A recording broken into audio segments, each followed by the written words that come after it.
तो आप लोग भी बीच के समय में आप कभी बंगाल पहुंच जा रहे हैं, कभी देश के दूसरे हिस्सों में पहुंच जा रहे हैं, बीजेपी के खिलाफ वहां पर जो भी मोर्चा है आप उसका समर्थन करेंगे, तो सवाल तो उठेंगे ना सर आपकी मंशा पर भी। और अब आप मिशन यूपी का नया राग लेकर सामने आ गए हैं राकेश टिकैत जी।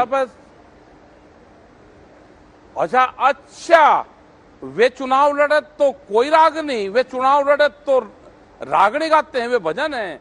हम अगर मिशन यूपी ने कहा तो हम राग गा रहे हैं, तो ये राग ही सुनाएंगे हम उनको।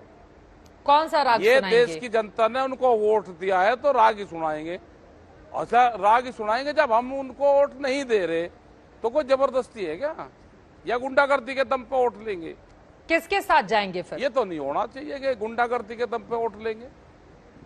हम क्या जाते किसी के साथ में? हमारे भरोसा कोई ना रहे, हमारे भरोसा कोई ना रहे कि हम किसी के साथ जाएंगे।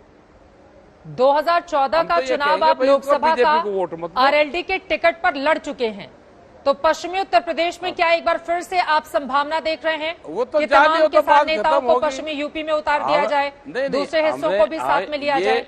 ये कह नहीं, हमें नहीं पता कि कौन किसके साथ जा रहा, क्या लड़ रहा। हम किसी के समझौते करवाते थोड़ा फिर रहे।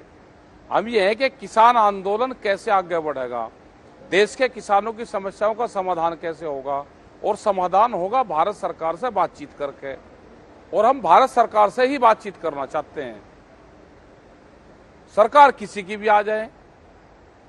दिक्कत क्या हुई यहाँ पे पूरे उसमें मामले में कि ये जो सरकार बनी, ये सरकार किसी पार्टी की सरकार नहीं है। अगर किसी पार्टी की सरकार होती तो वह जरूर बातचीत कर लेती। हमने बहुत बार कहा कि सरकार बिना पार्टी की आ गई, पार्टी की सरकार नहीं। सरकार पार्टी की होती तो वो जरूर बात करती। सरकार को तो कंपनी चला रही है और कंपनी को होता है नुकसान, तो वह इसलिए बातचीत नहीं करने दे रही, नहीं तो हो जाती बातचीत अब तक। आप सितंबर तक का वक्त दे रहे हैं सरकार को कि 2 महीने हैं, उसके बाद एक नई क्रांति का आगाज किसान नेता करने जाएंगे 5 सितंबर से। हाँ, बिल्कुल होगी, क्रांति होगी देश में किसान क्रांति होगी। लेकिन ये आगाह कर देते हैं, देश में किसान क्रांति होगी। इसी 19 जुलाई से मॉनसून सत्र शुरू होने जा रहा है, उसको लेकर क्या है प्लान आप लोगों का? आपने पहले कहा था कि संसद के आसपास जाकर किसान वहां पर धरना देंगे। हमारे 200 लोग, हाँ, वहां पे 200 लोग हमारे हर रोज जाएंगे, बस में बैठ के जाएंगे। सबकी आइडेंटिटी होगी कि कौन लोग जा रहे हैं, जिससे कोई गलत आदमी ना चला जाए। कहां पर जाएंगे? क्योंकि लोग गुस्से में बहुत हैं। वहां पार्लियामेंट के ऊपर। वहां जाने की परमिशन मिली है आपको? अब पता नहीं, हमने तो बता रखा, हमने तो जैसे पहले परमिशन लेते थे ऐसी अब ले रही। बता रखा LIU इंटेलिजेंस के माध्यम से चलेगी, आपके चैनलों के माध्यम से पता है कि भाई ये जाएंगे।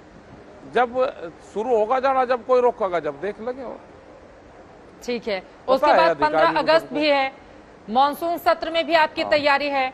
26 जनवरी की तरह क्या 15 अगस्त को लेकर भी एक बार फिर से ट्रैक्टर मार्च? क्योंकि ट्रैक्टर की बात बार बार आप कर रहे हैं, कह रहे हैं कि ट्रैक्टर ही हमारा हथियार है, एक बार फिर से हम जाएंगे दिल्ली। क्यों ट्रैक्टर कोई, अच्छा ट्रैक्टर पे कोई बैन है देश में? ये ट्रैक्टर आएगा, दिल्ली में आएगा ट्रैक्टर, दिल्ली की जमीन पे। ऐसा क्या दिल्ली की 3 फुट जगह भी नहीं हमको मिल सकती आज दिल्ली में कि हम अपना तिरंगा झंडा फहरा दे दिल्ली में?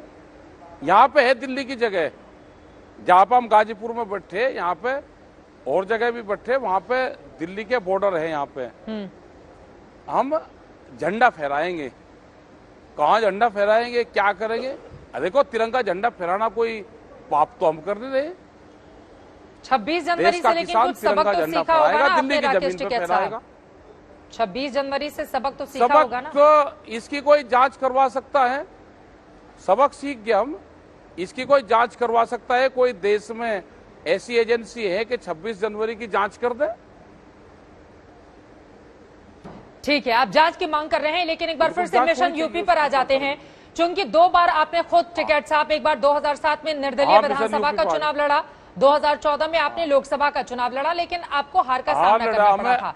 लेकिन अब आपको लगता है कि दरअसल राजनीतिक शक्तियों के जरिए ही अपनी बात मनवाई जा सकती है।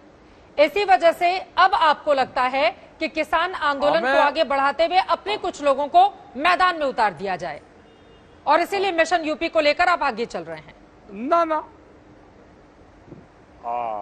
अच्छा, मिशन यूपी नाम कहना गलत है क्या? हमें कोई नहीं उतारना मैदान में, हमें अपनी बात कहनी, गन्ने के भुगतान की बात कहनी। बिजली 175 रुपये हाउस पावर है उत्तर प्रदेश में, हरियाणा में 35 रुपया है, पंजाब में फ्री है, आंध्र प्रदेश कई जगह, कर्नाटक वहां पे फ्री है। तो उत्तर प्रदेश में महंगी है बिजली का रेट। यहाँ का आलू का किसान भी तंग है, यहाँ मूंग भी बो रखी है किसानों ने, यही दिल्ली एयरपोर्ट के पास में ही जो जेवर एयरपोर्ट है, वे मूंग नहीं उनकी बिक पा रही। मध्य प्रदेश में भी मूंग की फसल हुई है, तो 4 और 4.5 हजार रुपए का रेट है, उसको कहाँ बेचे? तो ये बात हम कहेंगे। गेहूं ने भी नहीं बिका, 12 रुपया किलो बिका। शहर के लोगों को तो 12 रुपये किलो आटा मिलता नहीं, ना 20 मिलता, उसको तो 40, 45, 60 रुपए किलो मिलता है। बाजरा भी 11 रुपए किलो बेचा हमने, मक्का 8 रुपए किलो बेची। तो इन्होंने जो पॉलिसी बन रही है, इन्होंने शहर के लोगों को भी लूट लिया और गांव को भी लूट लिया। किसने लूटा इनको? ये बात ना कहें कि हम गांव में जाएंगे अपनी बात कहेंगे।